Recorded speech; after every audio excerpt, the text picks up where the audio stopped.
You were always too weak to stand beside me. The words hang in the luxury-scented air of the Cartier boutique as Lee Min-suk's body crashes against unforgiving marble. His hand flies instinctively to his swollen belly. 6 months pregnant, vulnerable, every protective instinct screaming. Gasps ripple through the crowd of shoppers frozen in horror. Security guards stand paralyzed, recognizing the attacker's face. Kong Tae-jun looms over him, expensive suit pristine. New fiancé Park Soo-jin smirking at his side. The alpha who once whispered promises of forever now radiates nothing but contempt. This is power, old money, generational wealth, the kind that has always crushed omegas underfoot without consequence. But then, the sound of shattering glass. The mall's entrance explodes with the arrival of a fleet of black Mercedes vehicles. The temperature drops. Conversations die mid-sentence. Out steps Jin Woo-bin, tall, lethal, immaculate in a tailored black suit, followed by an army of men who move like synchronized shadows of death. The air shifts. True power has entered the building.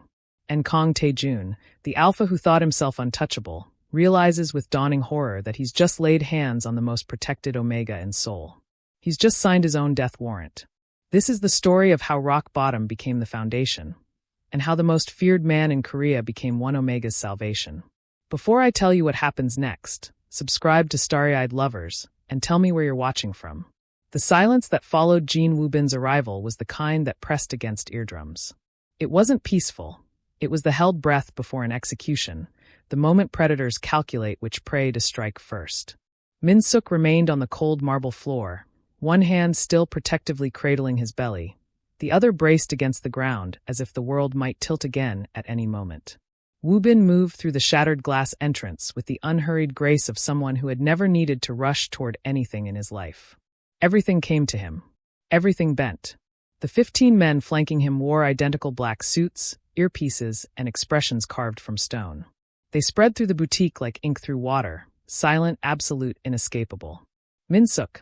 Woo-bin's voice cut through the frozen air, low and controlled, but Min-suk heard what others wouldn't. The tremor of barely restrained fury underneath. Are you hurt? Min-suk tried to stand, failed, his legs shaking too violently. I'm the baby, I don't know. Woo-bin was beside him in 3 strides, kneeling without regard for his immaculate Brioni suit against the dusty floor. His hands that had broken men, signed death warrants, commanded an empire built on fear, touched Min-suk's face with devastating gentleness. Look at me. Breathe with me. In. Out. Min-suk's panicked gasps gradually steadied as he focused on Woo-bin's dark eyes, on the familiar scent of his cologne mixing with something sharper. Danger. The baby? Woo-bin asked, his thumb brushing away a tear Min-suk hadn't realized had fallen. She's moving. I can feel her. Good. Woo-bin's jaw tightened almost imperceptibly. We're leaving. Dr. Choi is already en route to the house. Behind them, Tae-jun finally found his voice, though it emerged strangled.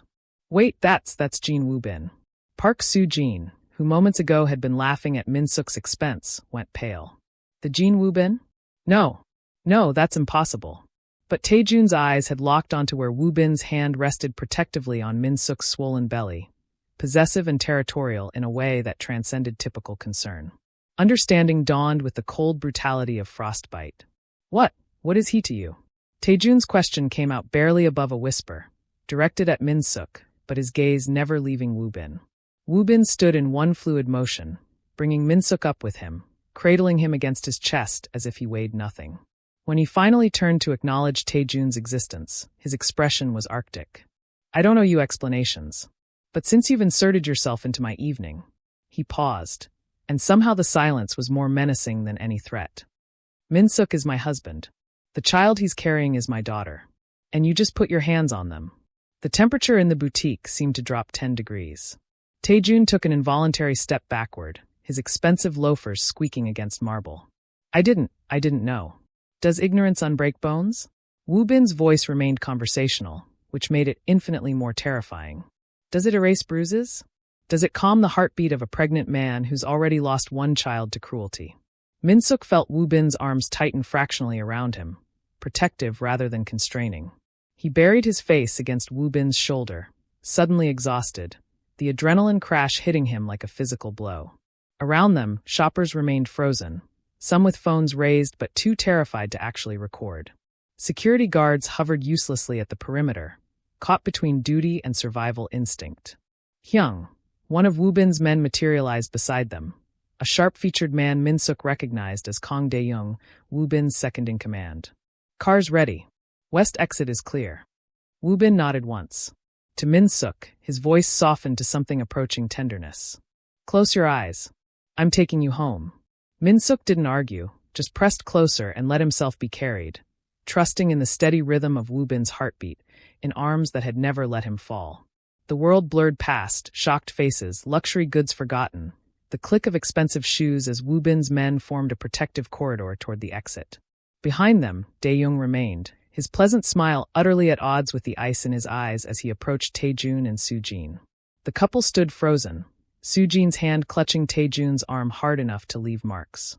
"Listen very carefully," Dae-young said, his tone almost friendly, "because I'm only going to explain this once, and I have a feeling you're not particularly intelligent."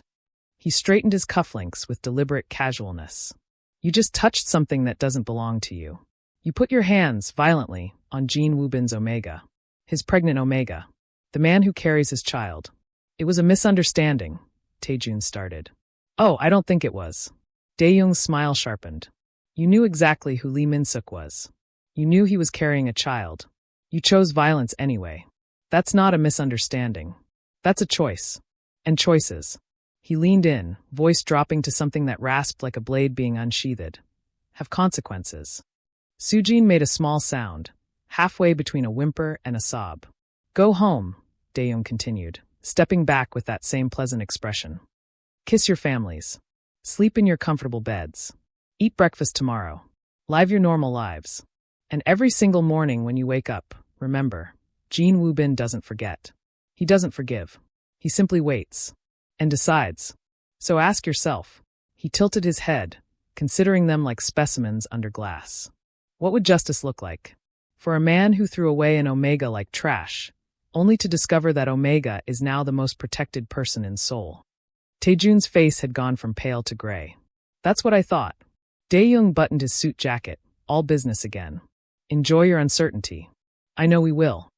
He turned and walked away, footsteps echoing with measured precision, leaving Tae-jun and Soo-jin standing among broken glass and shattered assumptions, finally understanding that old money meant nothing compared to the currency of fear.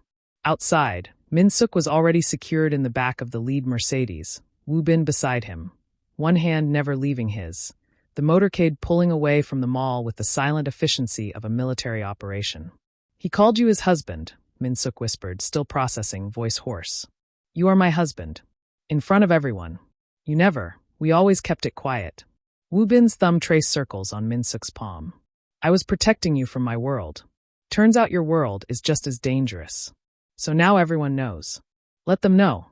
Let them understand what happens when anyone threatens what's mine." Min-suk's breath hitched, part relief, part something he couldn't name. "What are you going to do to him?" "Nothing yet." Woo-bin's expression in the passing streetlights was contemplative, dark. "I'm going to find out who Kang Tae-jun really is. What he's done. Where he's weak. And then," he pressed a kiss to Min-suk's temple, impossibly gentle. "Then I'm going to take everything from him. Slowly. The way he took everything from you. Woo-bin. Sure, rest now. Dr. Choi will examine you when we get home. Our daughter needs you calm." Min-suk closed his eyes, letting the car's gentle motion and Woo-bin's steady presence lull him toward something like peace. Behind them, Seoul's glittering skyline receded, unaware that in one luxury mall, power had shifted irrevocably, and a reckoning had begun. 9 months earlier, the Kang family mansion sprawled across 3 acres of prime Seoul real estate, all marble columns and imported chandeliers, the kind of wealth that announced itself in whispers rather than shouts. Min-suk had been to this house exactly 4 times in the 6 months he'd been with Tae-jun, always through the service entrance, always when the family was supposedly away. He should have recognized the pattern for what it was, shame. But tonight, he'd come through the front door. 3 months pregnant and terrified, clutching the positive pregnancy test like a talisman, he'd needed to tell someone. Tae-jun had been avoiding his calls for a week. So Min-suk had done the unthinkable. He'd showed up unannounced. Mrs. Kang stood in the drawing room, backlit by a fireplace that probably cost more than Min-suk's childhood home. She was elegant in the way that old money always was, her pearl necklace catching light like small moons, her silk blouse the color of cream. But her eyes were obsidian chips. "Let me make certain I understand," she said, voice clipped and precise as a surgeon's scalpel. "You're carrying my son's child." "Yes." Min-suk's hands twisted together over his still flat stomach. I know the timing isn't ideal, but... Ideal? Mrs. Kong laughed, a sound like breaking glass. "You think timing is the issue here?" She moved closer, and Min-suk caught the scent of her perfume. Expensive, suffocating. "Do you have any idea what you are to this family? What you represent?" "I love Tae-jun." "Love." She spat the word like poison. "You're an omega with no family name, no connections, no education worth mentioning. You work at a coffee shop, for God's sake. And you thought what? That spreading your legs would elevate you into our world." Her lips curved into something that might have been a smile on a kinder face. "You're a social climber. A leech. And that thing inside you is an anchor you're trying to tie around my son's neck." Min-suk felt each word land like a physical blow. It's not, he wanted. What Tae-jun wants and what Tae-jun gets are two different things. He's 24 years old, Min-suk. He has responsibilities to this family, to the company. His marriage has already been arranged with the Park family. Your little accident doesn't change decades of planning. Mrs. Kong moved to a side table, poured herself whiskey from a crystal decanter with steady hands. "So here's what's going to happen. You're going to leave. Tonight. You'll never contact my son again. And that pregnancy." She took a sip, considered. "Handle it. Discreetly. I'll wire you money. I'm not getting rid of my baby. Then you're a fool." Mrs. Kong set down her glass with a sharp click. "Did you think I'd let some omega barista trap my son with a pregnancy? That I'd welcome you into this family?" Her voice dropped to something colder than Min-suk had ever heard. "You don't belong here. You never did. And the sooner you accept that, the less this has to hurt. Where's Tae-jun? Let me talk to him. Tae-jun knows you're here. He's upstairs. And he's not coming down." The words landed with brutal finality. He made his choice, Min-suk. It wasn't you. Min-suk felt something crack inside his chest, hairline fractures spreading through the careful hope he'd built. "You're lying." "Am I?"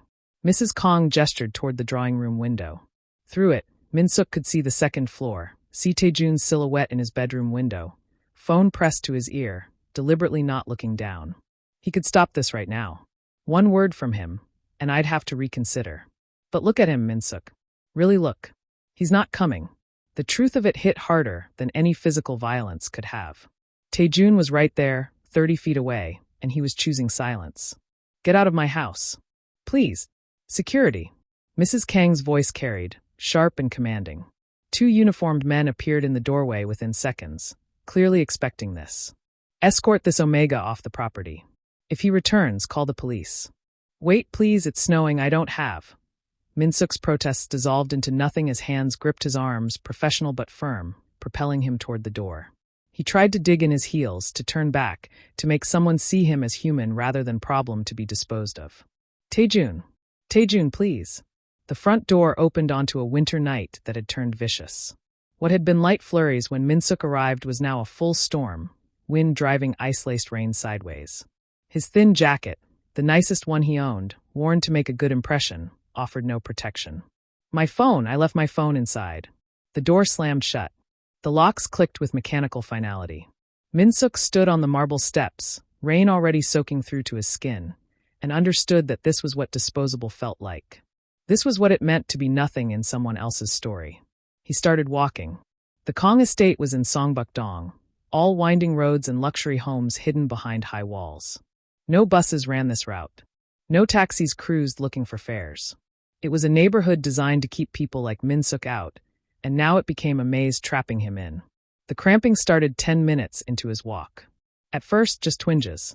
Uncomfortable but manageable. Min-suk pressed his hand to his stomach, kept moving, focused on getting to the main road where he might find help. But the cramps intensified, evolving from discomfort to pain that bent him double, gasping. The cold rain seemed to seep into his bones, making everything hurt worse.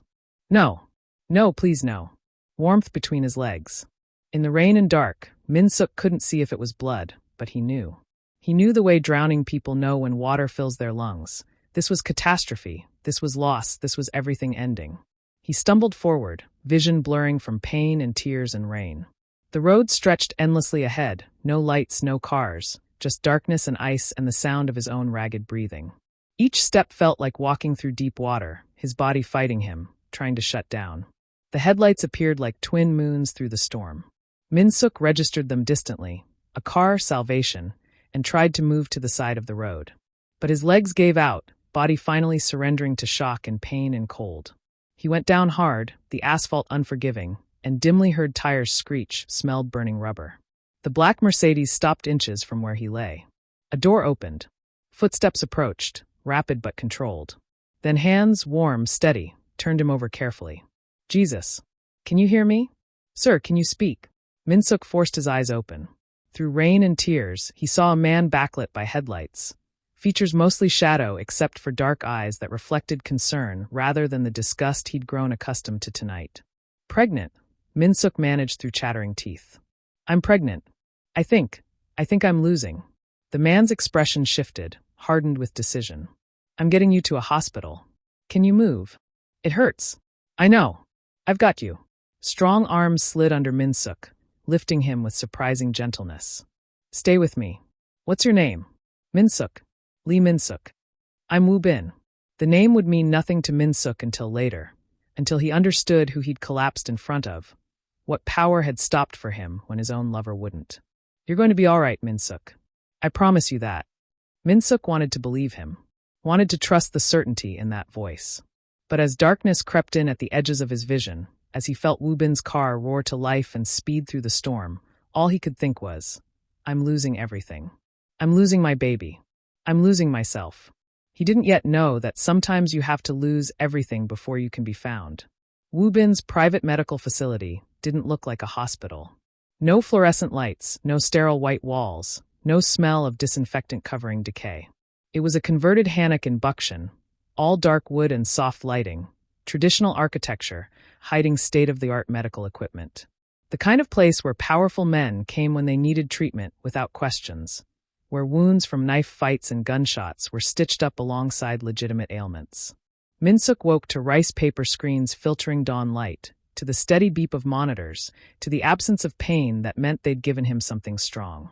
For a moment, one blessed, ignorant moment, he forgot why he was here. Then memory crashed back like a tidal wave. Dr. Choi sat beside the bed, a woman in her 50s with silver-streaked hair and the kind of face that had seen every type of human suffering and chosen compassion anyway. Behind her, Woo-bin stood by the window, still wearing his rain-soaked suit from the night before, looking like he hadn't moved since bringing Min-suk in. Mr. Lee, Dr. Choi said gently, and Min-suk knew from her tone alone. Knew before she said the words. I'm so very sorry. We did everything we could, but the hemorrhaging was too severe. The fetus didn't survive. The world tilted. Min-suk heard a sound, raw, animal, and distantly realized it was coming from his own throat. His hands flew to his stomach, now empty, now hollow, now nothing but a reminder of what he'd lost. No, you're wrong. Check again. Please check again. Min-suk, Dr. Choi reached for his hand, but he pulled away, curling into himself like something wounded trying to protect organs that were already destroyed. I felt them moving. Yesterday morning. I felt, his voice cracked, shattered. They were there. My baby was there. I know. Dr. Choi's own eyes were damp. The trauma from the exposure, the stress, the physical exertion in your condition. Your body went into premature labor. At 12 weeks, there was nothing we could do. 12 weeks. 3 months. Just barely past the point where he'd allowed himself to hope, to imagine, to start thinking of himself as someone's parent. And now, it's my fault. The words tore out of him. I went there. I walked in that storm. I didn't fight hard enough when they... No. Woo-bin's voice cut through Min-suk's spiral, sharp and absolute. He moved from the window to the bedside in 2 strides, and when he spoke again, his tone was gentler but no less firm. This is not your fault. Do you understand me? None of this is your fault. Min-suk looked up at him through tears, at this stranger who'd saved him, who had no reason to care, who was still here when everyone else had abandoned him. You don't know what I did. What I know you loved your child. I know you tried to protect them. I know that the people who should have protected you both chose cruelty instead. Woo-bin crouched beside the bed, bringing himself to Min-suk's eye level. What happened to you was violence. What happened to your baby was murder. Just because no one held a weapon doesn't make it less true. The words unlocked something in Min-suk's chest, and he broke completely. Sobs racked his body, grief pouring out in waves that felt like they'd drown him. Dr. Choi quietly excused herself, giving them privacy, and Woo-bin, this dangerous man, this stranger, simply stayed. He didn't try to fix it or minimize it or rush Min-suk through his pain. He just sat on the edge of the bed and let Min-suk collapse against him. Let him soak the shoulder of his expensive suit with tears and snot and anguish. I have nothing now, Min-suk whispered when he could finally form words again. No family. No job. I can't go back there. No home. No baby. I have nothing. You have yourself.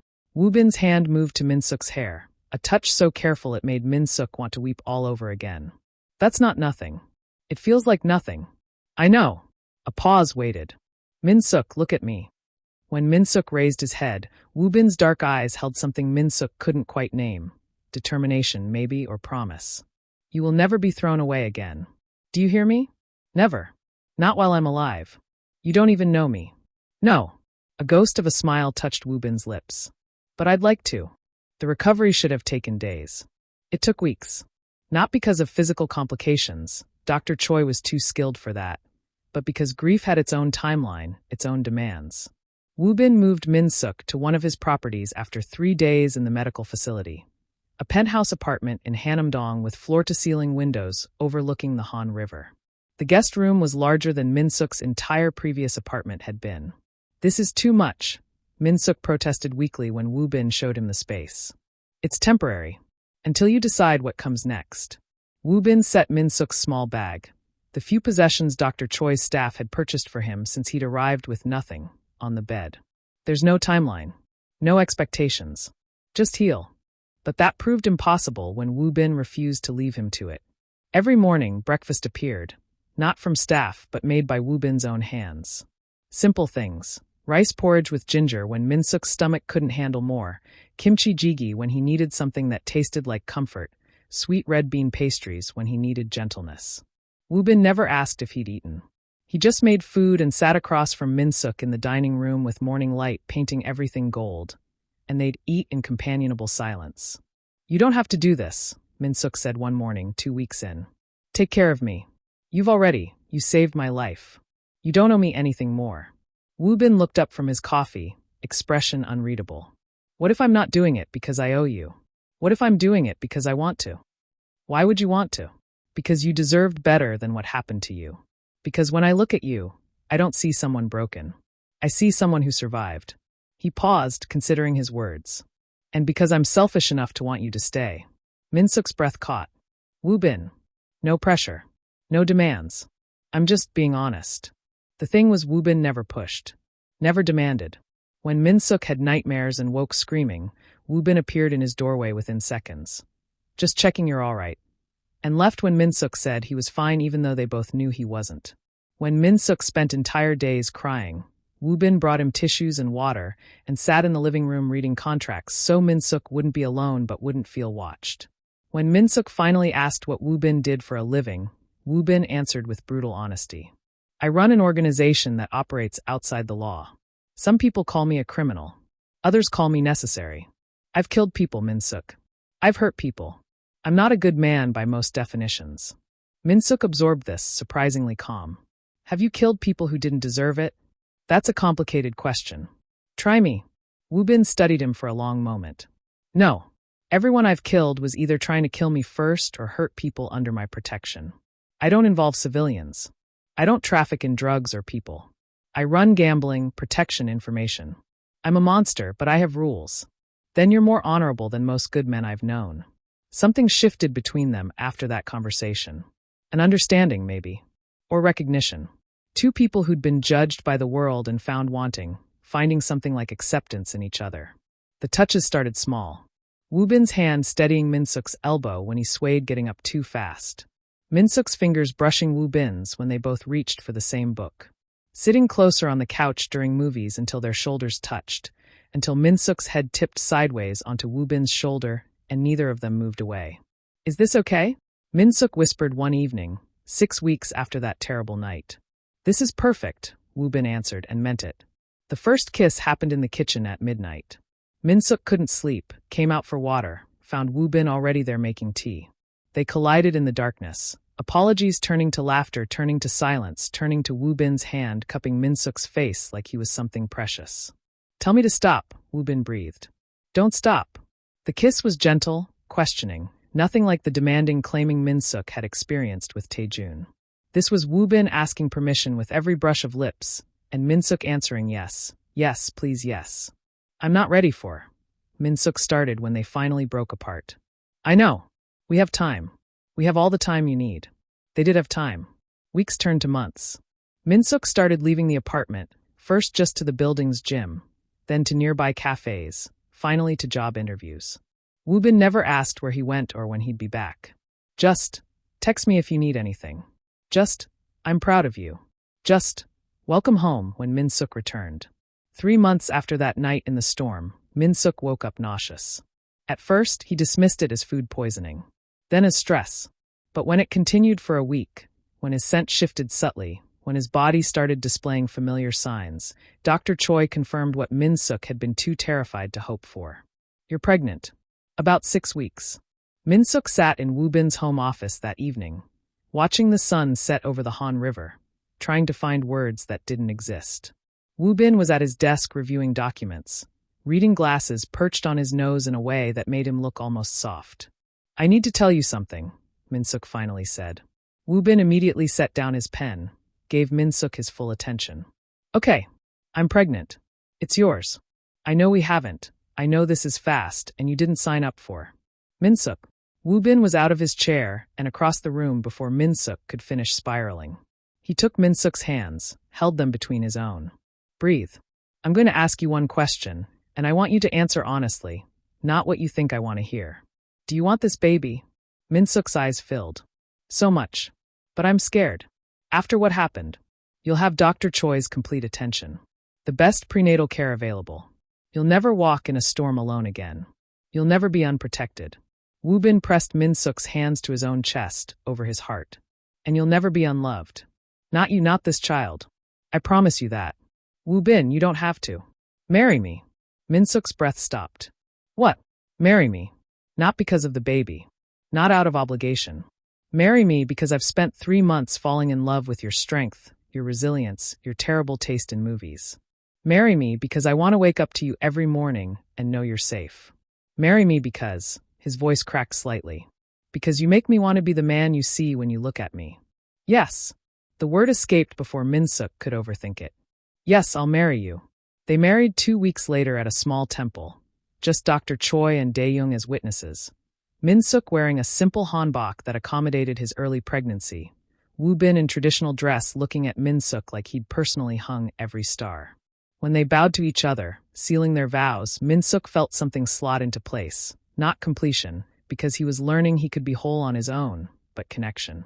Partnership. Home. That night, lying in bed with Woo-bin's hand resting protectively over his stomach where their daughter grew, Min-suk understood. Sometimes the worst night of your life is just the doorway to the best one. Sometimes monsters are the ones who save you. And sometimes, when you're thrown away, you land exactly where you were meant to be all along. Before I tell you what happens next, subscribe to Starry-Eyed Lovers and tell me where you're watching from. The private wing of Samsung Medical Center was quiet at 1 a.m, the kind of quiet that money bought. No overhead announcements, no rushing nurses, no sick children crying 3 doors down. Woo-bin had made a single phone call from the car, and by the time they'd arrived, Dr. Choi was already waiting, a suite prepared, every possible piece of obstetric equipment standing ready. Min-suk lay on the examination table, paper crinkling beneath him, Woo-bin's hand clasped so tightly in his own that he worried about breaking bones. But Woo-bin never flinched, never pulled away, just stood at Min-suk's shoulder like a sentinel while Dr. Choi prepared the ultrasound equipment with practiced efficiency. "The fall wasn't from a significant height," Dr. Choi said, her voice calm in that particular way medical professionals deployed during crises. "And you said you felt movement in the car?" "Yes." Min-suk's voice came out threadbare. She moved. Like she was annoyed. "But what if? Let's see what we're working with before we catastrophize." Dr. Choi squeezed the gel onto Min-suk's exposed belly, now prominent at 6 months, and Min-suk flinched at the cold. "Sorry. I know. Deep breath for me." The ultrasound wand pressed against his skin, and Min-suk stopped breathing entirely. The seconds stretched like taffy, like torture, like every terrible possibility arranging itself in his mind. Placental abruption, fetal distress, history repeating itself because some people were simply destined to lose everything they loved. Then the sound. That rapid whoosh whoosh whoosh of a heartbeat, strong and steady and utterly indifferent to the drama surrounding it. Min-suk made a sound halfway between a laugh and a sob. There she is. Dr. Choi angled the screen so they could see, and there, impossibly small, impossibly resilient, was their daughter, curled up and apparently unbothered by the evening's violence. Heart rate is perfect. 148. Movement looks normal. Amniotic fluid levels are good. She moved the wand, checking different angles with methodical precision. No signs of placental separation. No bleeding. She's tucked in tight and perfectly safe. You're sure? Min-suk whispered. You're absolutely sure?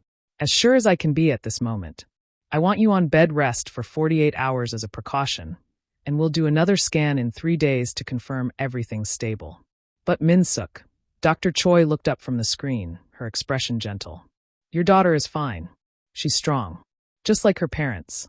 The relief hit like a physical blow, like every muscle in Min-suk's body had been clenched for hours and suddenly released all at once.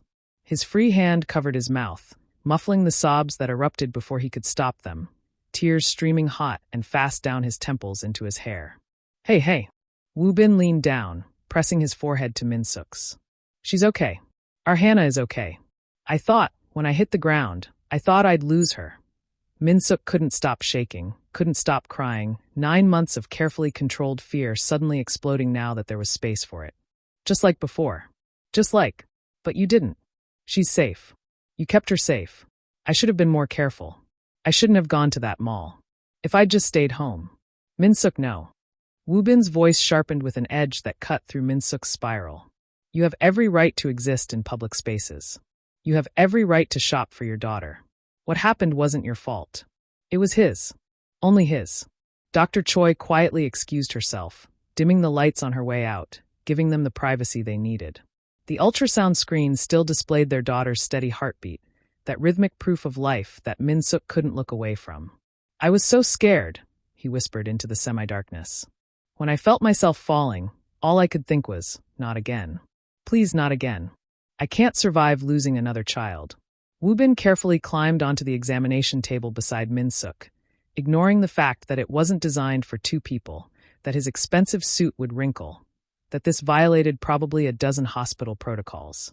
He gathered Min-suk against his chest, one hand cradling the back of Min-suk's head, the other resting protectively over his belly. Listen to me. Woo-bin's voice was low, steady, the kind of certainty that Min-suk had learned to trust absolutely.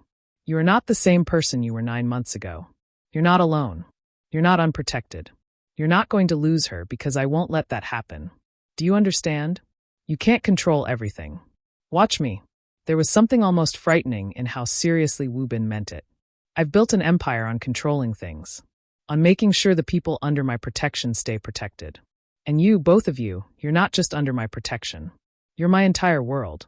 Min-suk pressed his face into Woo-bin's shoulder, breathing in the familiar scent of his cologne mixed with something sharper. The residue of adrenaline, of rage held carefully in check. What are you going to do? To Kong Tae-jun? Woo-bin's hand moved in slow, soothing circles over Min-suk's back. Nothing tonight. Tonight is about you. Making sure you're okay. Making sure Hannah is okay.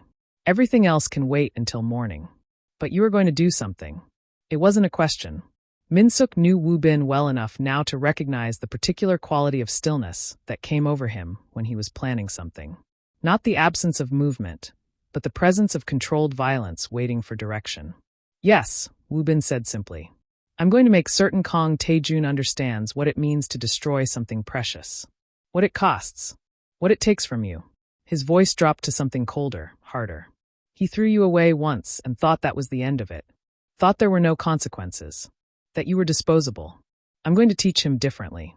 Woo-bin. Min-suk pulled back enough to see his husband's face. In the dim light, Woo-bin's features were all sharp angles and shadows, beautiful and dangerous in equal measure. I don't want you to hurt him just because he hurt me. I don't want revenge to define us. This isn't just revenge.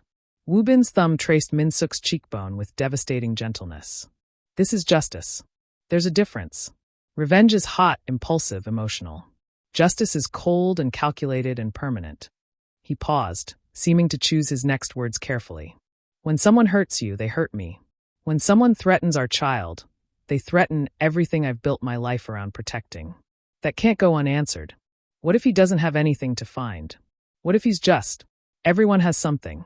Woo-bin's smile was sharp enough to draw blood. I've been in this business for 15 years, Min-suk. I've learned that people with that kind of arrogance, that kind of casual cruelty, they always have secrets. Skeletons. Things they've done and gotten away with because money and status protected them. My job is to find those things and drag them into daylight. Min-suk searched Woo-bin's face, looking for something, hesitation maybe or doubt. But there was only certainty and something that looked almost like righteousness. This was who Woo-bin was, a man who protected what was his with absolute ruthlessness, who believed in a code even if it operated outside the law. Promise me something, Min-suk said finally. Anything. Promise me this won't consume you. That you won't become someone I don't recognize in pursuit of this. That when it's done, however it ends, you'll come back to me and Hannah. That you'll still be you. Something softened in Woo-bin's expression, that particular gentleness he reserved only for Min-suk. I promise. You're my center, Min-suk. You and Hannah. Everything else orbits around that. I won't lose myself because I have you to come home to. He sealed the promise with a kiss, soft and lingering, tasting like salt from Min-suk's tears and something else, commitment, maybe, or devotion. When they broke apart, Woo-bin rested his hand over Min-suk's belly again, and their daughter gave a strong kick, as if reminding them she was still there, still fighting, still worth protecting. Did you feel that? Min-suk asked, a watery laugh escaping. She's got your fighting spirit. Woo-bin's voice held a note of pride. Already telling us she's fine, stop worrying, she's got this handled. She gets that from both of us, I think. Maybe. Woo-bin helped Min-suk sit up as Dr. Choi knocked softly before re-entering. But mostly from you. You survived what should have broken you. You rebuilt yourself. You learned to trust again. That's not genetics, Min-suk. That's pure strength. Dr. Choi cleared her throat diplomatically. I'm going to get Min-suk admitted for overnight observation. Standard precaution. Woo-bin, visiting hours technically ended. I'm staying. Woo-bin's tone left no room for negotiation. Dr. Choi smiled slightly. I thought you might say that. I've had a cot brought to the room. Try to rest, both of you. Min-suk especially. Your body's been through trauma tonight, even if Hannah is fine. Sleep is the best medicine. But sleep didn't come easily. Even after they were transferred to a private room, after Min-suk was settled into a proper hospital bed with Woo-bin in a chair beside him refusing to use the cot, after the lights were dimmed and the hospital settled into its nighttime rhythm, Min-suk's mind wouldn't quiet. Woo-bin, he whispered into the darkness. I'm here. When you find out who Tae-jun really is, what he's done, will you tell me? Before you act. A pause, weighted with consideration. Yes, you have a right to know. And a right to decide how much you want to be involved in what comes next. This is your justice as much as mine. Okay. Min-suk reached out, found Woo-bin's hand in the dark, laced their fingers together. Then I trust you. Do what needs to be done. Woo-bin brought Min-suk's hand to his lips, pressed a kiss to his knuckles. Sleep now. In the morning, we start making Kong Tae-jun very, very sorry he ever touched what's mine. And in the quiet of that hospital room, with their daughter's heartbeat still echoing in Min-suk's memory and his husband's hand solid and real in his own, Min-suk finally let himself drift. Tomorrow would bring consequences. Tomorrow would bring justice. But tonight they were safe, they were together, and that was enough. Woo-bin's home office in the Hanamdong penthouse had been transformed into a war room within 12 hours of the mall incident. 3 of his best investigators, the kind who could find digital fingerprints in systems that claimed to be unhackable, had set up shop with laptops, tablets, and enough monitors to run a small intelligence agency.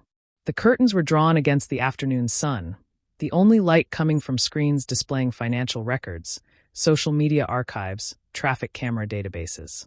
Min-suk was upstairs resting under Dr. Choi's orders, which meant Woo-bin could focus entirely on the kind of work that required cold calculation rather than the warmth he reserved for his husband. Talk to me, Woo-bin said, settling into his chair with a cup of coffee that had long since gone cold. What do we have on Kong Tae-jun? Park Ji-hoon, a former NIS analyst who'd found Woo-bin's organization more interesting than government work, pulled up a file on the main monitor. Surface level? He's exactly what he appears to be.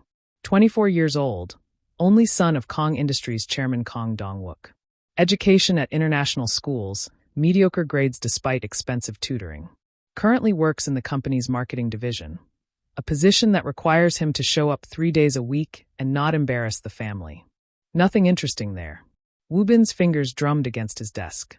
Dig deeper. Financial records. Where does his money go? CEO Min-ji, who specialized in financial forensics, took over.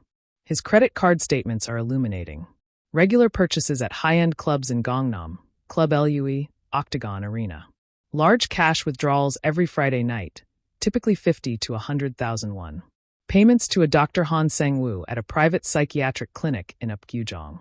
Drugs? Woo-bin asked. The cash withdrawals suggest it, but the clinic visits are interesting. Dr. Han specializes in addiction medicine and anxiety disorders. Our boy Tae-jun has been seeing him monthly for the past 3 years. Woo-bin filed that information away. Keep going. What about his social circle? Associates? Anyone who might talk. That's where it gets interesting.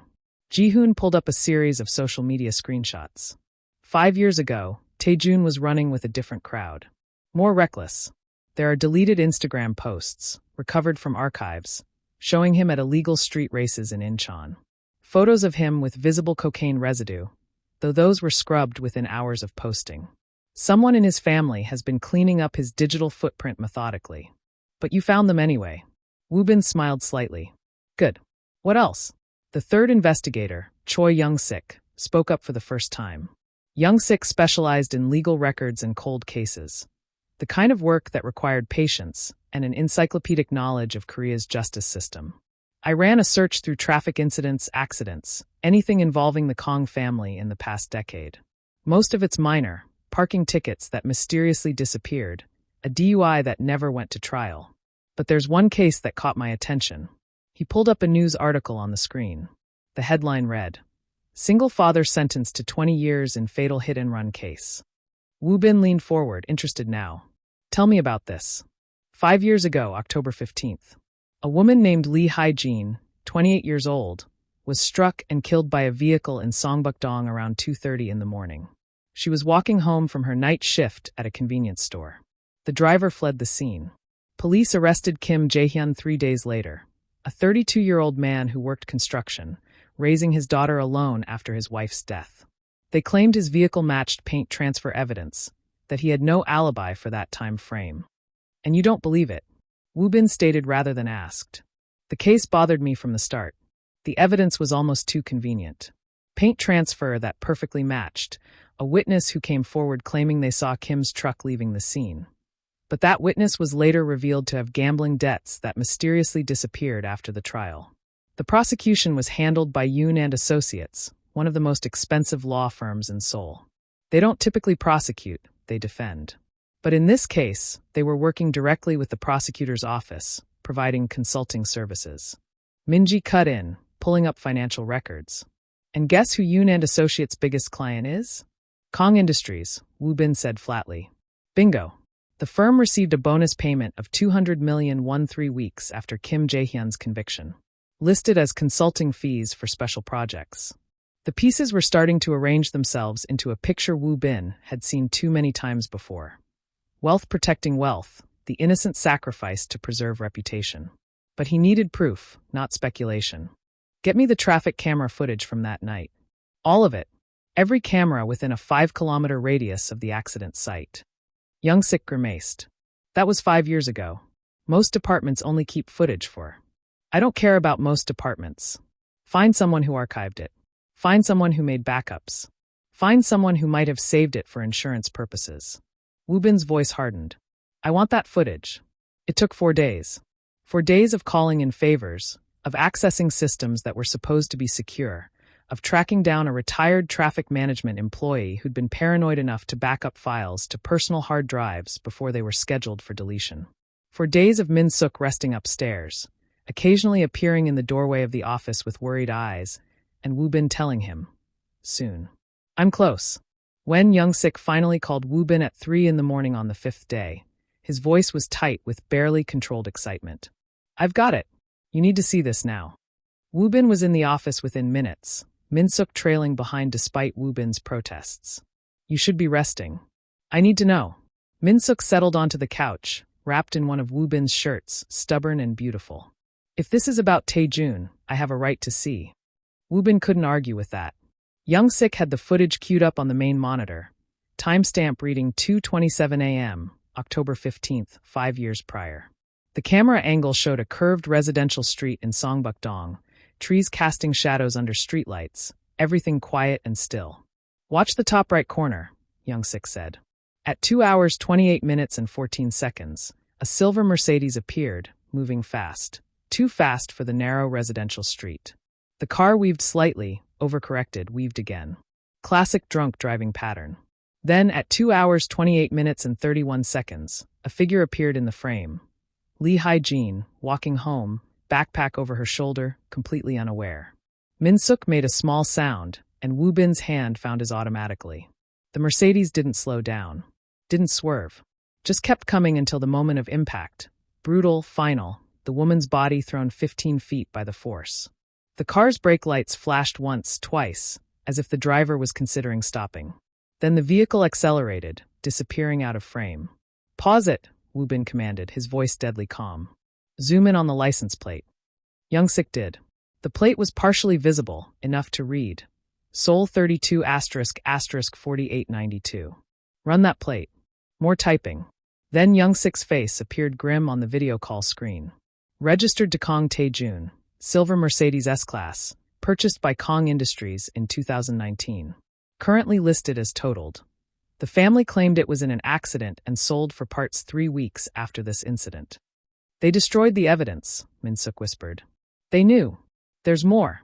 Young-sik pulled up another camera angle from 2 blocks away, timestamp 2:31 a.m. This camera caught the same Mercedes stopped at a red light. "Watch." The image quality was better here. Through the windshield, a young man was visible, clearly intoxicated, head lolling, hands gripping the steering wheel with white knuckles. Young-sik zoomed in further, enhanced the image using software that made it crystal clear. Kong Tae-jun. 5 years younger but unmistakably him. Eyes unfocused, lips moving like he was talking to himself or singing along to music only he could hear. "Jesus," Ji-hoon breathed. "He killed her and just kept driving." "And Kim Jae-hyun?" Woo-bin asked, his voice carefully controlled despite the rage building in his chest. "The man who's been in prison for 5 years? Young-sik pulled up another file. I accessed the original case files. Kim Jae-hyun's truck was supposedly seen leaving the scene. But look at this, he displayed 2 more camera angles. This is Kim Jae-hyun's truck, caught on camera at a 7-Eleven 8 kilometers away at 2:25 a.m., where he bought cigarettes. Timestamp verified. And this, another angle, is the same truck returning to his apartment building at 2:47 a.m. There's no physical way he could have been at the accident scene during the relevant time window. Why wasn't this shown at trial? Min-suk asked, though his tone suggested he already knew the answer. Because Yoon and associates made sure the investigating officers only pulled footage from cameras immediately adjacent to the crime scene. They argued that footage from further away wasn't relevant. The defense attorney, a court-appointed lawyer handling 6 cases simultaneously, didn't have the resources to investigate further. Kim Jae-hyun couldn't afford private representation. He told the truth, but nobody listened. Woo-bin stood, walking to the window, looking out at Seoul's glittering skyline. Somewhere out there, a man sat in prison for a crime he didn't commit. Somewhere out there, a daughter had grown up without her father. And somewhere out there, Kong Tae-jun slept peacefully in his expensive apartment, protected by family money and strategic lies. Copy everything, Woo-bin said quietly. Every frame of footage, every financial record, every piece of evidence. Make 3 separate backups. Encrypted. What are you going to do? Minji asked.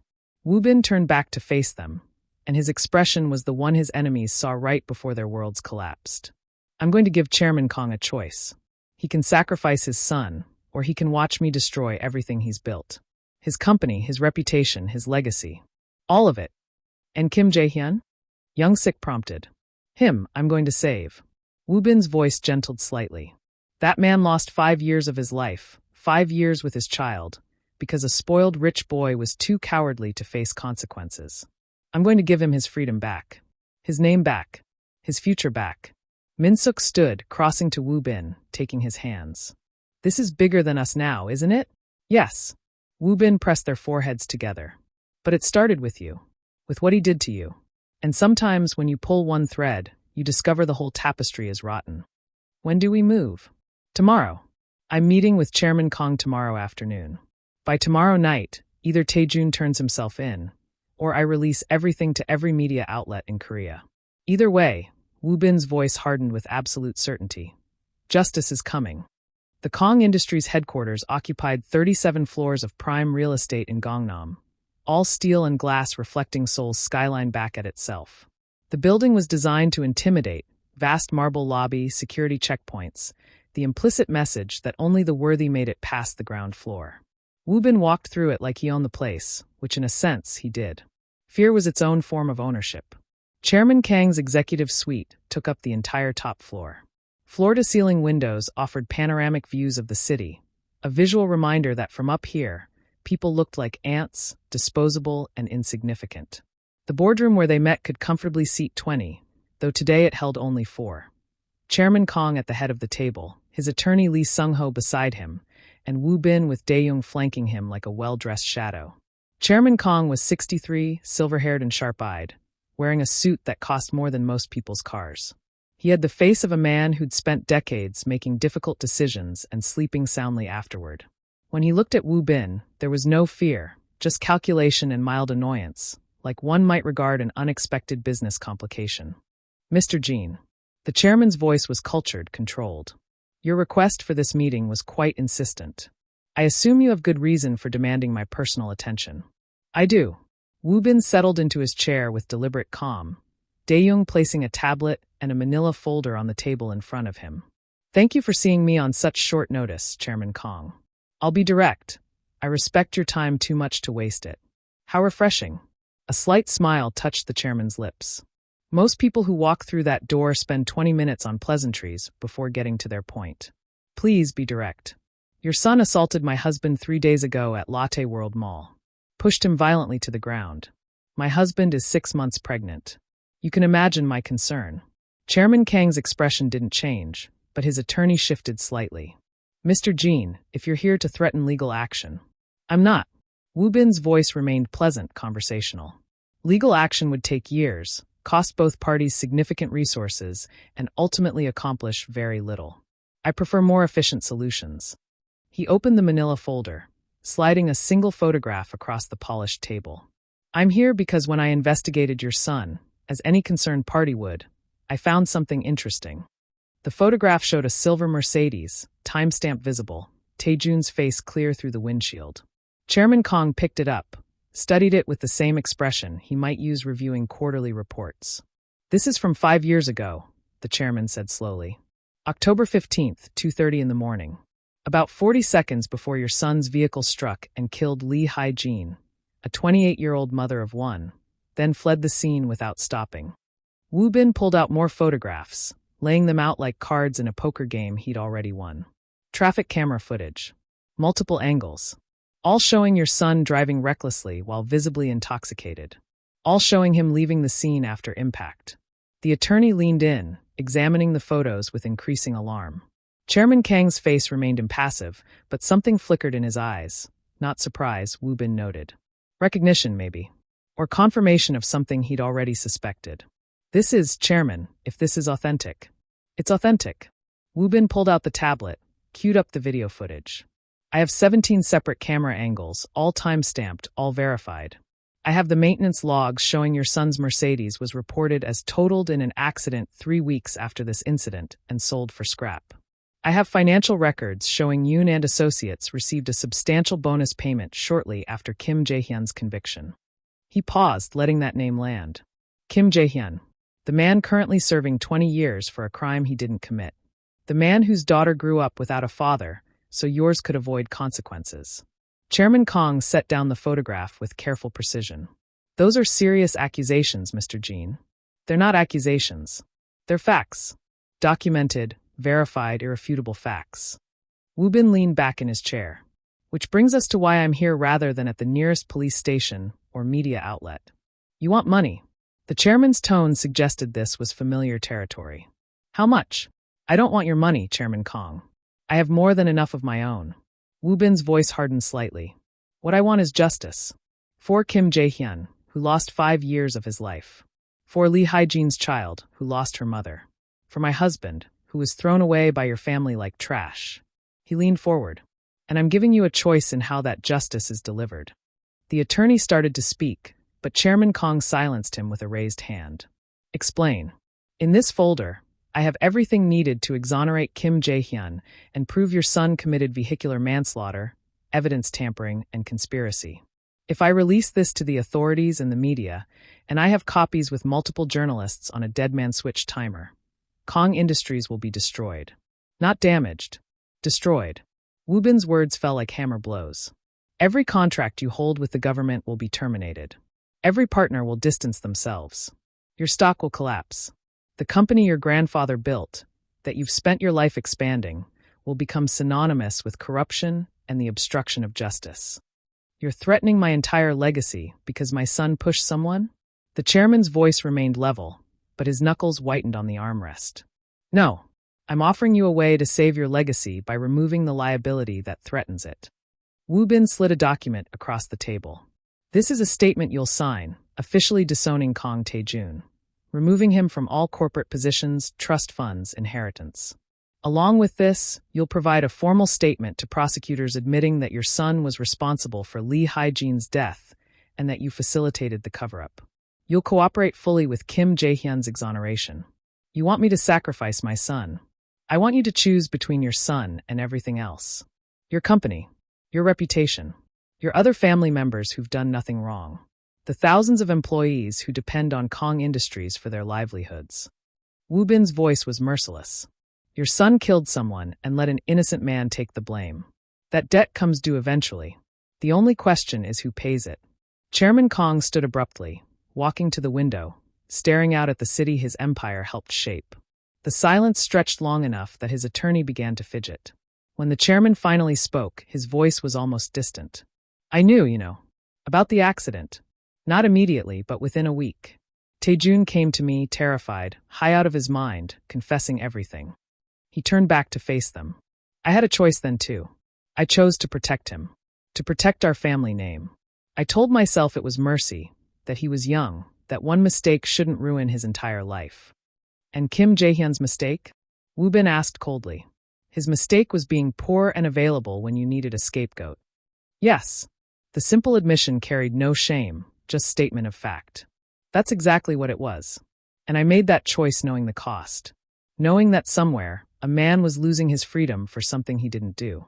Chairman Kong returned to the table, picked up the document, read it thoroughly. Tell me, Mr. Jin, do you have children? A daughter. Due in 3 months. Then perhaps you'll understand when I say, I loved my son. I still love my son. But love doesn't excuse what he did. And it doesn't obligate me to destroy everything else to protect him from consequences that are 5 years overdue. He looked at his attorney. Get me a pen. Chairman, wait, we can fight this. We can. We can what, Sung-ho? Suppress evidence again? Bribe more witnesses? How many more innocent people do we destroy to protect one guilty man? Chairman Kang's voice cracked slightly, the first sign of emotion breaking through. My grandfather built this company by hand. Survived the war, poverty, impossible odds. My father expanded it through innovation and integrity. I've grown it into what it is today. And I'm supposed to let it all burn because my son is a coward who can't face his mistakes. The attorney fell silent. Chairman Kong took the offered pen, laid the document flat on the table, and signed his name with the practiced efficiency of someone who'd signed thousands of contracts, though this one cost him more than all the others combined. When he finished, he set down the pen and spoke words that echoed in the boardroom like a funeral bell. As of this moment, I have no son named Kong Tae-jun. He has no claim to this family, this company, or this name. He will face justice for his actions as a private citizen, without the protection or resources of Kong Industries. He looked directly at Woo-bin. Is that sufficient? Woo-bin collected the signed document, examined it, nodded once. I'll deliver this to the prosecutor's office within the hour, along with the evidence against your son. Kim Jae-hyun will be exonerated and compensated. Your company will survive, though I suspect you'll spend the next year in damage control. A small price. Chairman Kong turned back to the window. Tell me your husband. The one my son hurt. Is he recovering? He's fine. Our daughter is fine. Good. The chairman's reflection in the glass looked older somehow, diminished. Give him my apologies. Not that they mean anything. Not that they change what my family put him through. But, tell him anyway. Woo-bin stood, Dae-young mirroring him. Chairman Kong? For what it's worth, you made the right choice. Not the easy one. Not the kind one. But the right one. The right choice would have been 5 years ago, the chairman said quietly. This is just me finally having the courage to make it. As Woo-bin left the building, walking out into Seoul afternoon sunlight, Dae-young finally spoke. That was almost sad, watching him choose his empire over his son. That's what empires do, Woo-bin replied, checking his phone for messages from Min-suk. They survive. At any cost. By any sacrifice. It's why building something worth more than an empire matters. He thought of Min-suk at home, of their daughter growing inside him, of the family they were creating through choice rather than blood. Chairman Kong built his grandfather's legacy. I'm building mine. The difference is, mine is made of people I'd burn the world to protect, not people I'd sacrifice to save my reputation. They drove home in silence, carrying the signed document that would free one man and doom another, proof that sometimes justice required the people who loved you most to let you fall. Before I tell you what happens next, subscribe to Starry-Eyed Lovers, and tell me where you're watching from. The sentencing hearing lasted 47 minutes. Judge Park Min-hee, known for her no-nonsense approach to vehicular crimes, showed no mercy to defendants who'd used wealth to escape consequences. When she read the verdict, 15 years for vehicular manslaughter, evidence tampering, and conspiracy, Tae-jun's knees buckled. His court-appointed attorney caught him before he hit the floor. 15 years, Tae-jun whispered, the words foreign in his mouth. That's 5,475 days. The judge's gavel fell like an execution. Court is adjourned. They led him away in handcuffs, past reporters shouting questions, past the empty gallery where his family should have been but wasn't, past Kim Jae-hyun's daughter weeping with relief that her father's name was finally cleared. Tae-jun looked back once, instinctively searching for his mother's face, his father's presence, some indication that he hadn't been completely abandoned. The courtroom was empty of everyone who'd ever claimed to love him. Seoul Detention Center became his new reality. 6 by 9 foot cell. Thin mattress. Metal toilet. The smell of industrial cleaner and desperation. His cellmate was a man serving time for fraud who talked constantly about his appeal, about getting out, about second chances. Tae-jun stopped listening after the first week. The other inmates knew who he was. The rich boy who'd killed someone and let a poor man take the fall. Prison had its own justice system, and Tae-jun learned quickly that his name meant nothing here except as a target. He kept his head down, spoke only when spoken to, and counted days that stretched like years. 5 months into his sentence, a guard appeared at his cell during afternoon recreation time. Kong Tae-jun. You have a visitor. Tae-jun's heart leapt before he could stop it. His mother. It had to be his mother. She'd finally come, finally forgiven him, finally. But when he shuffled into the visitation room in his prison uniform and cheap plastic sandals, hands cuffed in front of him, the man waiting on the other side of the plexiglass partition was Jin Woo-bin. Tae-jun froze. The guard nudged him forward into the chair, and Tae-jun sat mechanically, picking up the phone receiver with shaking hands. Across from him, Woo-bin looked exactly as he had that night at the mall. Immaculate suit, perfect composure, eyes like dark water, hiding depths that could drown you. Mr. Kong. Woo-bin's voice through the phone was conversational, almost pleasant.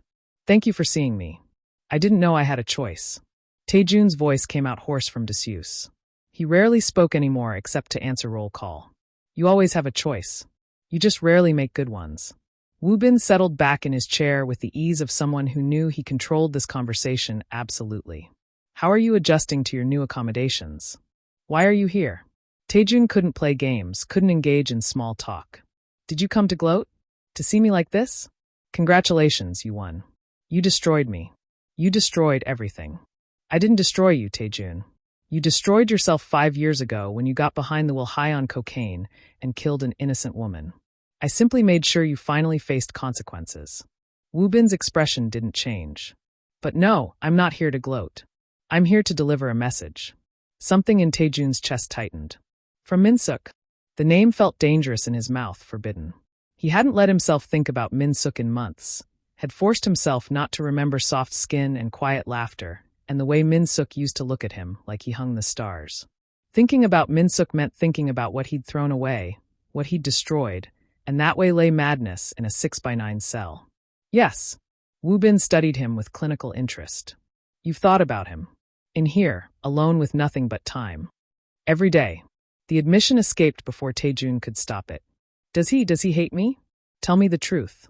Does he wish I was dead? Hate would be easier for you.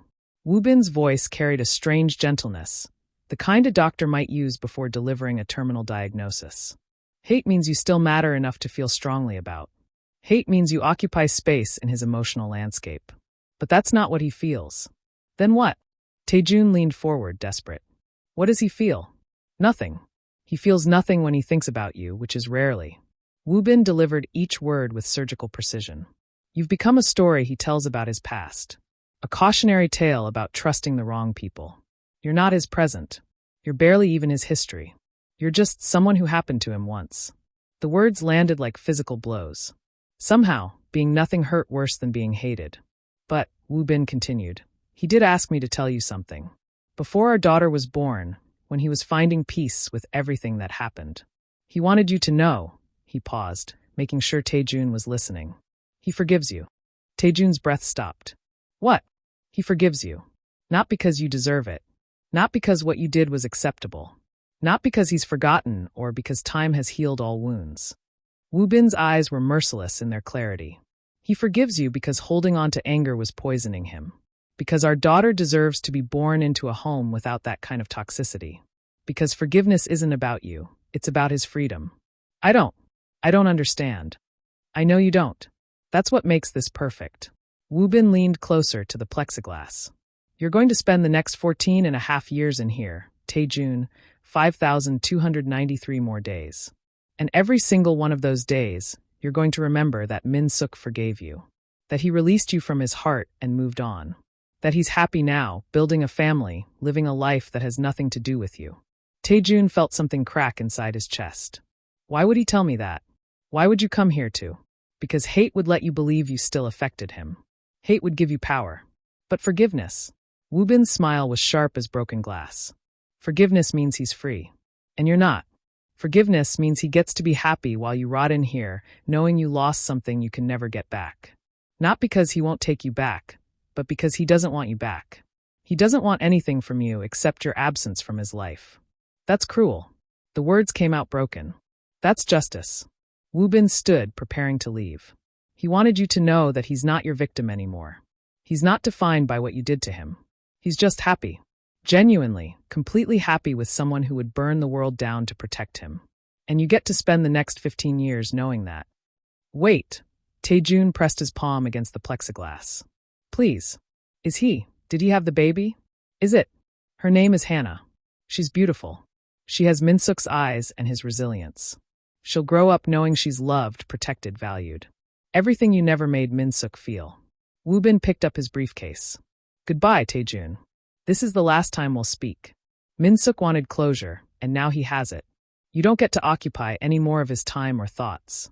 The guard was already coming to return Tae-jun to his cell. As Woo-bin walked away, Tae-jun realized with horrifying clarity what had just happened. He'd been released. Set free from Min-suk's hatred, from any connection that might have sustained him through these years. He'd been forgiven, which meant he no longer mattered. And somehow, that was the cruelest punishment of all. Being granted absolution by someone who no longer cared enough to withhold it. The paperwork for Kim Jae-hyun's release took 3 hours to process. 3 hours that felt obscene when measured against the 5 years he'd already lost. Woo-bin's legal team, led by attorney Kwon Mi-young, had filed the emergency motion for exoneration at 9 that morning, armed with traffic camera footage that proved definitively what everyone should have known from the start. Kim Jae-hyun was innocent. By noon, the prosecutor's office had no choice but to concede. By 2, a judge had signed the release order.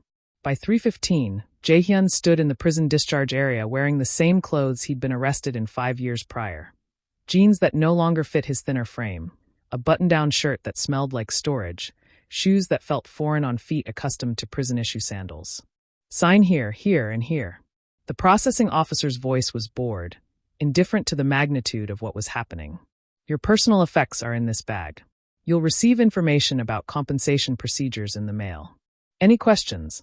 Jae-hyun stared at the forms, at his own name printed in black ink, at the word exonerated stamped in red across the top. His hands shook so badly he could barely hold the pen. Is this real? His voice came out raspy. This isn't. They're not going to change their minds. You're free to go, Mr. Kim. The officer pushed the clipboard closer. Just sign. Free. The word felt like a foreign language, something Jae-hyun had forgotten how to speak. He signed his name 3 times, muscle memory from 5 years of signing prison forms taking over when his brain couldn't process what was happening. The final door opened, and sunlight hit him like a physical force. Jae-hyun stood frozen on the threshold, one hand raised to shield his eyes, breathing air that didn't taste like recycled desperation. The sky was impossibly blue. The sounds of traffic, of people talking, of normal life happening, it overwhelmed him. He'd forgotten there was a world out here that kept turning while his stopped. Mr. Kim. A woman in an expensive suit approached, hand extended. I'm Kwon Mi-young with Jin Legal Services. Mr. Jin sent me to facilitate your release and help with your transition. There's a car waiting. Jin. You mean? Jin Woo-bin. Jae-hyun's voice cracked on the name. He knew who Woo-bin was. Everyone in Seoul knew who he was. Why would he? I don't understand. Why would he help me? Because you deserved help 5 years ago and didn't get it. Mi-young's expression was kind. Because the man who put you here needs to face consequences. And because, she gestured to the black sedan idling at the curb, there are people waiting to see you. The car door opened, and Jae-hyun's breath stopped entirely. Min-suk emerged first, moving carefully with the deliberate grace of someone 8 months pregnant. Behind him, Woo-bin appeared, one hand protectively at Min-suk's lower back. They looked like they'd stepped out of a magazine. Min-suk glowing with that particular beauty pregnancy brought, Woo-bin radiating quiet power in his tailored suit. Mr. Kim. Min-suk approached slowly, giving Jae-hyun space to process. My name is Lee Min-suk. This is my husband, Woo-bin. We're the reason you're standing here right now. Jae-hyun's legs felt weak. I don't know what to say. You don't have to say anything. Min-suk's voice was gentle. We just wanted to make sure you knew what happened to you was wrong. Unconscionably wrong. And while we can't give you back those 5 years, we can make sure the person responsible faces justice. Kang Tae-jun. The name tasted like acid. He's the one who actually... Yes. He's been sentenced to 15 years. Woo-bin spoke for the first time. The evidence that freed you also convicted him. Your name has been fully cleared. The compensation process will begin immediately, though no amount of money can truly make this right. Jae-hyun felt tears burning his eyes, fought them back, failed. My daughter. Minna. Where is she? I need to. She's safe, Mi-young assured him quickly. She's been staying with your mother. They're both at Hanam Senior Living Center. That's where we're taking you now, if you're ready. My mother. Jae-hyun's voice broke completely. She's alive? She's okay? They told me she had a stroke 2 years ago, that she was in a facility, but I couldn't afford.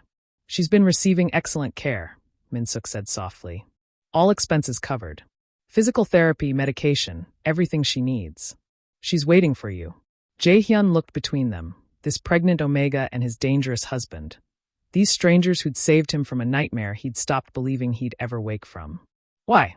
Why would you do this for me? Because someone did something similar for me once, Min-suk said, his hand resting on his belly. When I had nothing and no one, someone chose to help me. To see me as worth saving. This is me paying that forward. The drive to Hanam took 20 minutes that felt like 20 seconds. Jae-hyun sat in the back seat, staring out the window at a Seoul that had changed and stayed the same. New buildings, familiar streets, a life that had continued without him. Beside him, Min-suk pointed out landmarks, filled the silence with gentle conversation, never demanding responses Jae-hyun couldn't give. Hanam Senior Living Center was nothing like the state-run facilities Jae-hyun had imagined his mother warehoused in. It was beautiful, gardens, modern architecture, staff who greeted them warmly. Mi-young handled the check-in while Woo-bin and Min-suk guided Jae-hyun to the residential wing. She's in the sunroom, a nurse said, smiling. She's been so excited all morning. We told her you were coming. The sunroom overlooked the gardens, all windows and light and peace. And there in a comfortable chair with a book in her lap, was his mother. She looked older. 5 years older, yes, but also aged by worry and grief. Her hair had gone completely white. Her hands trembled slightly from the stroke's lingering effects. But when she looked up and saw him standing in the doorway, her face transformed. Jae-hyun. His name was a prayer, a sob, a benediction. He crossed the room in 3 strides, falling to his knees in front of her chair, and she pulled him into her arms the way she'd done when he was small, when the world was too big and scary, when only her embrace could make things right. "I'm sorry," Jae-hyun choked out. "I'm so sorry. I couldn't protect you. I couldn't take care of you. I tried to tell them I was innocent, but no one would listen, and you were alone, and Min-ah was alone, and—" "Shivsha, my son. My precious son." Her fingers combed through his hair, the same gesture from childhood. "You're here now. You're free. That's all that matters." From the doorway, Min-suk watched with tears streaming freely down his face, Woo-bin's arm around his shoulders. This was what justice looked like when it healed instead of just punished. This was restoration, not just retribution. A family torn apart by lies and wealth and cruelty, now being stitched back together by truth. "Thank you," Jae-hyun's mother called out to them, looking over her son's shoulder. "Thank you for bringing him back to me. I prayed every day." "You don't have to thank us," Min-suk said through his tears. "We just did what should have been done 5 years ago." Later, after they'd left Jae-hyun to private time with his mother, after promises to help him reunite with his daughter the next day, after assurances that he'd have employment and housing and support for as long as he needed it, Min-suk and Woo-bin sat in their car in comfortable silence. "I needed to see that," Min-suk said finally, his hand on his belly where their daughter kicked gently. "I needed to know that what you did, wasn't just about revenge or punishment. It was about making things right. You're the one who insisted we help him, who made sure his mother was cared for even before he was released." Woo-bin brought Min-suk's hand to his lips. "That's all you, my love. Your compassion. Your belief that broken things can be fixed." "We fixed what we could," Min-suk corrected gently. "We can't give him back those 5 years. We can't undo that trauma. But we could give him his freedom and his family. That has to be enough." "It's more than enough," Woo-bin said. "It's everything." And as they drove home through Seoul's evening traffic, Min-suk understood with perfect clarity. Justice without mercy was just cruelty by another name. But justice with compassion, that could heal wounds, restore families, and prove that even in the darkest moments, there was still hope for light. Hannah Jean was born at 3:47 a.m. on a Tuesday morning in late spring, emerging into the world with furious lungs and her father's determined expression. She weighed 3.2 kilograms, had a full head of dark hair, and when the nurse placed her on Min-suk's chest, still vernix-covered and screaming, she immediately stopped crying and looked directly at him with eyes that seemed far too aware for someone only seconds old. "Hello, little one," Min-suk whispered, his own tears falling into her hair. "We've been waiting for you." Woo-bin stood beside them, one hand on Min-suk's shoulder, the other gently touching his daughter's tiny fist. When she wrapped her fingers around his thumb with surprising strength, something in his expression cracked open. Pure, unguarded love that he usually kept carefully hidden behind composure and control. "She's perfect," Woo-bin said, voice rough with emotion. "You're both perfect." Dr. Choi smiled from where she was finishing the delivery. "Congratulations. You have a very healthy, very opinionated daughter." That first night, Min-suk didn't sleep.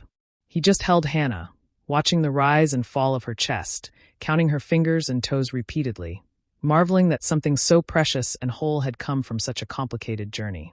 Woo-bin dozed in the chair beside the hospital bed, but even in sleep his hand remained stretched out, touching Min-suk's ankle, maintaining connection, maintaining protection. This, Min-suk thought, was what happiness felt like. Not the absence of pain, but the presence of something worth all the pain that came before. 3 months later, Seoul's Four Seasons Hotel ballroom glittered with crystal chandeliers and Seoul's most influential citizens. The charity gala had drawn politicians, business leaders, celebrities, and activists, all gathering for the official opening of New Beginnings Sanctuary. The venue buzzed with conversation and champagne, with designer gowns and carefully maintained social hierarchies. Min-suk stood backstage, Hannah sleeping peacefully in a silk sling against his chest, and tried to remember how to breathe. "You don't have to do this," Woo-bin said quietly, adjusting Min-suk's tie with gentle precision.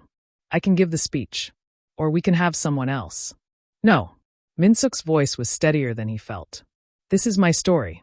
Our story. It needs to come from me. Then I'll be right there. Woo-bin pressed a kiss to Min-suk's temple, careful not to disturb Hannah. Always. The event coordinator appeared, headset crackling. Mr. Lee? We're ready for you. The walk to the podium felt both endless and instantaneous. The crowd quieted as Min-suk stepped into the spotlight, 300 pairs of eyes turning to assess him. The pregnant Omega from the viral mall incident, now holding a baby, now married to Seoul's most feared underground kingpin, now somehow standing before them asking for their support. Min-suk gripped the podium with one hand, the other cradling Hannah's warm weight against him, and began to speak. Good evening. My name is Lee Min-suk, and this, he looked down at his sleeping daughter, is Hannah. She's 3 months old, completely unbothered by this very fancy party, and she's the reason I'm standing here tonight. A ripple of gentle laughter moved through the crowd. Min-suk felt his shoulders relax slightly.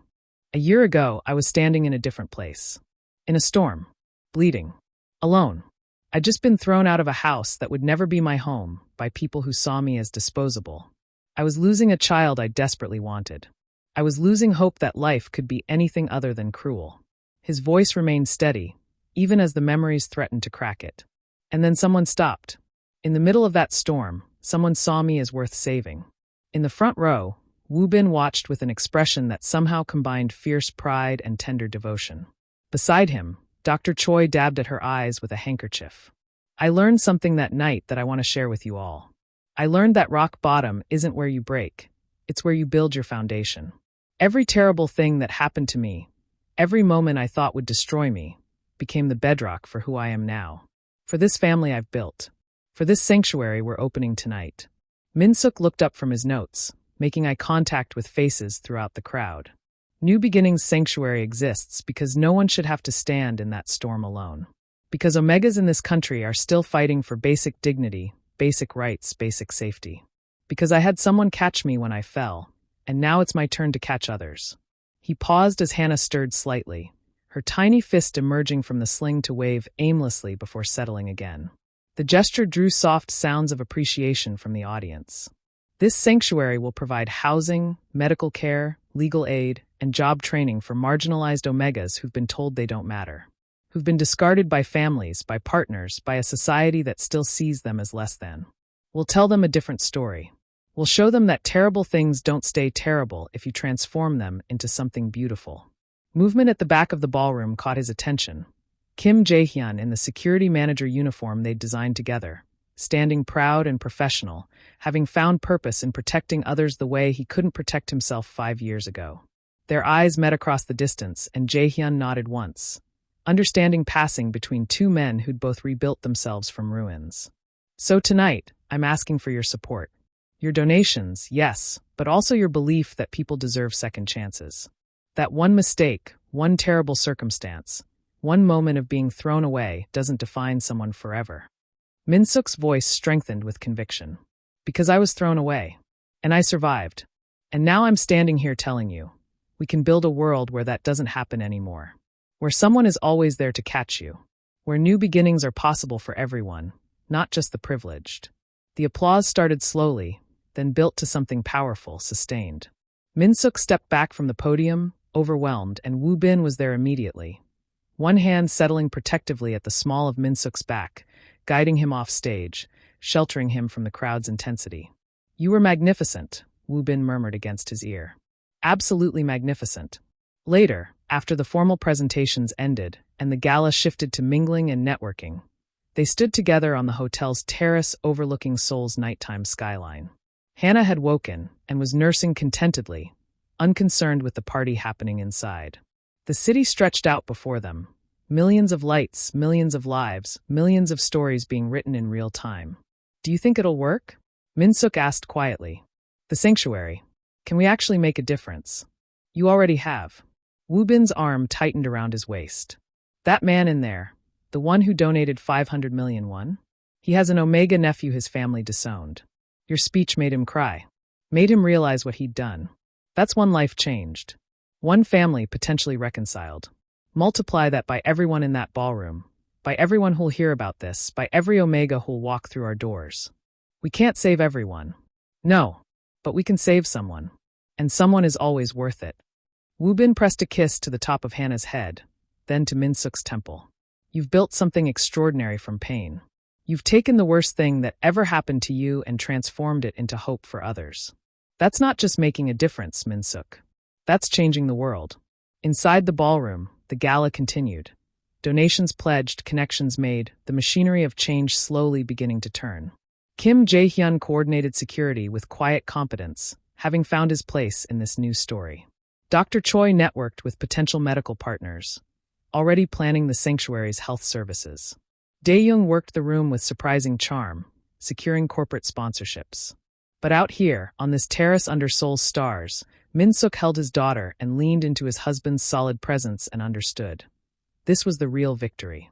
Not revenge against Tae-jun, not justice for past wrongs, though those mattered. The real victory was this: building a family, building a future, building something so full of love and purpose that the darkness couldn't touch it. Thank you, Min-suk said softly. For what? For stopping that night. For seeing me. For choosing us every single day since. Min-suk. Woo-bin turned him gently, cupping his face with both hands, mindful of Hannah between them. You're not something I chose once. You're something I choose every moment. Every breath. You and Hannah, you're my entire world. My redemption. My purpose. Everything I am belongs to you. They kissed over their daughter's head, gentle and sure, a promise renewed.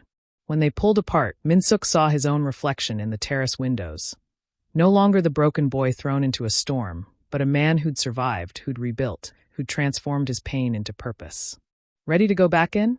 Woo-bin asked. Ready. Min-suk shifted Hannah in his arms, her weight familiar and perfect. Let's go change the world.